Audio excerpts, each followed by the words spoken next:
when you got this role, or approached for it, or auditioned for it, however it happened, what were your thoughts on it, like playing such an iconic character? Were you already a fan? Did you follow Sherlock? Yeah, so I was like exploring, trying to do a podcast with this company called Treefolk Media. We were exploring kind of all the things that I was obsessed by, animals and football and video games and gardening and stuff like that, and nothing we could really kind of get over the finish lines. Stuff was in kind of heavy development and stuff.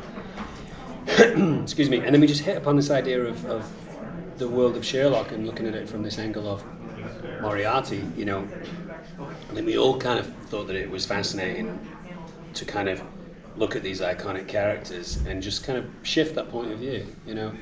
For any of these characters in history, whether it's our human history or fictional history, for these quote-unquote bad people to do what they do, they must think that they're right, they must think that they're justified, otherwise they couldn't get out of bed in the morning or you know, look in the mirror. So I think Moriarty thinks that he's been unfairly treated, and you know, it's you know, an unjustified state of affairs, and that's how he behaves the way that he behaves. So from that point, we kind of thought, well, that's a great place to kind of write from. And then they went away, and Charlie, our writer, wrote the show, and then they came back to us, and then we kind of put it together, and now it's a podcast. What are you most excited for the audience to experience with this sort of different iteration of Moriarty? Well, I was listening to it in the car in Los Angeles, and I thought like it was really profound the way that it kind of transports you back to a different time in a different country, you know. Obviously I know what London is like in a modern day format, but you know, the whole kind of cobble streets of London and horse-drawn carriages and stuff like that is not the London that I know, but I felt like I'd been taken back there. But I think like there's the kind of immersive element to it, but also like, you know, the fact that we have these very dynamic, established characters, you know, Sherlock Holmes and Lestrade and, you know, Watson and people like that, which have already been established, that people like and people are fascinated by. And we get to see those, we see Sherlock, we see Watson, but now we're looking at those people from a slightly different point of view of like, oh, maybe they're not exactly what they seem. It just breathes new life into this mythology, you know.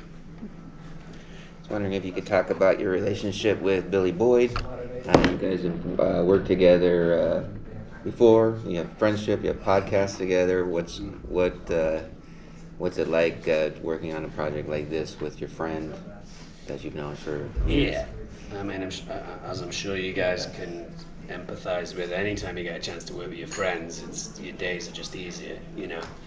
You have a partner in crime, you have someone who you can go for lunch with, you know, you have someone who you have the shorthand where you don't need to know if they need a little pick-me-up of energy, or, you know, what to make them laugh, or, you know, Billy and I would obviously get lunch together, or maybe have early dinner if he was racing back and the traffic was terrible and stuff. So, I mean, just spending time with Billy is fun. I mean, I see him every Tuesday because we have our own podcast, The Friendship Onion, so just kind of extending on that feels like, you know, you're doing a job that's a little easier, you know. He's a great actor, Billy, in his own right, and I think he brings something very grounded and earthy into that role, and yeah, it's just fun, you know, we're pals. If I had heard that you two you recorded your parts together, yeah, which is different from how everybody else did it. Yeah. Was that something that you pushed? Yeah, we both kind of pushed for it, but I certainly was pretty kind of keen to make that happen, and also the convenience of, like, you know, we record our own podcast on a Tuesday, so we just kind of said to Audible, you know, we were like, well, we're together on a Tuesday and we finish at 4, so why don't we just record either before it or after it for a few weeks and we can get it done. It's helpful as an actor to have someone to play off. It's helpful for me to have someone that I can play off who I love being around, and we trust each other as actors, and you know, you're not going to be in competition with each other. It just makes everything easier. You know, it's a shame that I didn't get a chance to do the stuff with Phil or Lindsay, but we are exploring in season 2 maybe having a little bit more of a studio space so that all of us can be there, and if we're not in a particular scene, you can go sit in a green room and kind of wait, and then they can bring you in a little bit more like doing a play, you know. We talked to Phil and Lindsay about like finding their voice, and this is something different for you. How did you go about finding the character's voice in Moriarty? Excuse me. Well, you know, I think other iterations of Moriarty, and certainly like the history of Moriarty, from what we know, is that he's obviously like a well-to-do person in society, highly intelligent, friends with the glitterati and, you know, the royal family and stuff like that. I wanted to make him a little accessible, so not only was Billy's performance helpful, because Billy's performance is very kind of earthy and grounded, so I thought, well, if Billy's grounded to that degree, I can't be so kind of posh with my accent that they don't seem to have any element of kind of common ground with each other. So, of course, he's well-spoken, of course he's confident at speaking in front of groups of people because he gives lectures and, you know, as a mathematician and as someone kind of well up in society, but I probably made him a little less kind of posher and highfalutin than other Moriartys, just a little bit more easier to the ear. Can you speak to some of the challenges of acting wholly with your voice and not having any of the visual or physical cues you're able to use?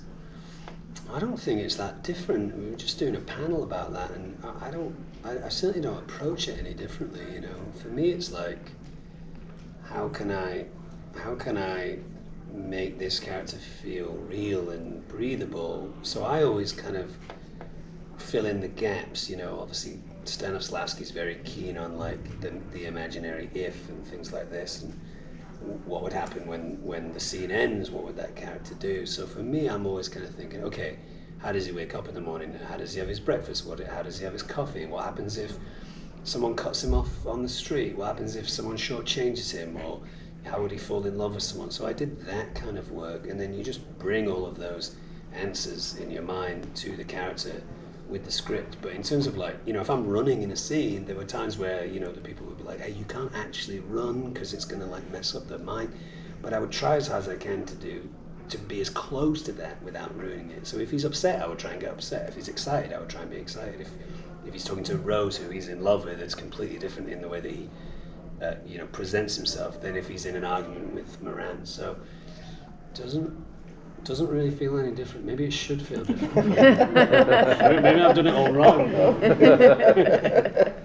Is there a challenge to you're playing a iconic character who's been around in Western culture? Maybe the only other villain who's been around in popular culture longer is Satan. Right. Is there, as an actor, can you just work off the script directly, or is there the weight of all those other interpretations over your shoulder?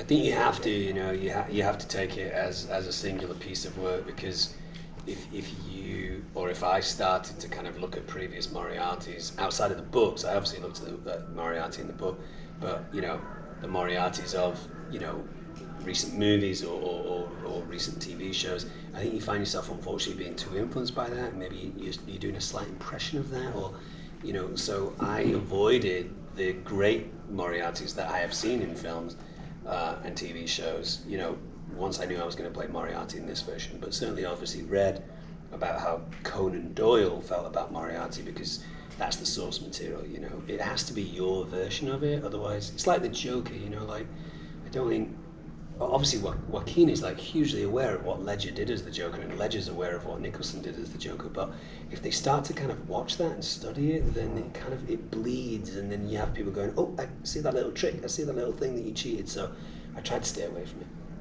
Time for one more question.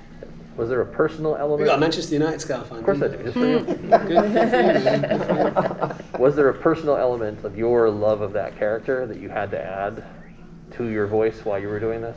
Was there something you like decided you needed to put in there? I'm interested in like unsolved things and curiosities. I'm always kind of, you know, doing deep dives into like unsolved crimes. Certainly, I'm interested in, you know, like unsolved serial killers and mysteries and murders and stuff. But also like just strange phenomena, you know, things that happen, you know, Billy and I have had quantum physicists on our podcast a couple of times now to explain the real strangeness of kind of quantum law and stuff. So I think I am interested in exploring all the things that we don't know, in the same way that Moriarty is. The distinct difference between me and Moriarty is Moriarty's a mathematician and I'm really bad with numbers. You know, really, genuinely. I looked it up once. There's this thing called dyscalculia, which is basically like dyslexia with mathematics. Right. Yeah, dyscalculia.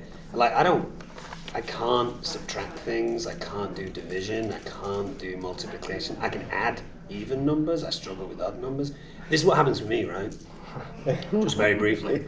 Let's say someone says, add 12 to 17.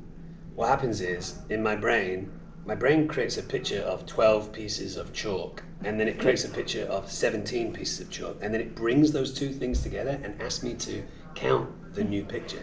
Instead of, my dad over the years would be like, well, no, just imagine that 12 is 10 with 2 added to it, and 17 is 10 with 7 added to it, and add those two 10s, and then add the 7 and 2. I'm like, I can't do it. So I have this weird broken part of my brain in terms of numbers, and obviously 12 and 17 is relatively easy, but then if you're thinking about, add 387 to 484, especially if I'm you now count them. having 387 pieces of chalk and 487, so it just doesn't work. So that's the profound difference between me and Moriarty. But in terms of like being curious about almost everything, that's my thing. I'm just like, oh, a new thing. If someone's into something, I'm like, oh, tell me about that thing that you're into. Maybe I'll be into it too. Right. Yeah, those are the similarities. Awesome. Thank you so much. Yeah.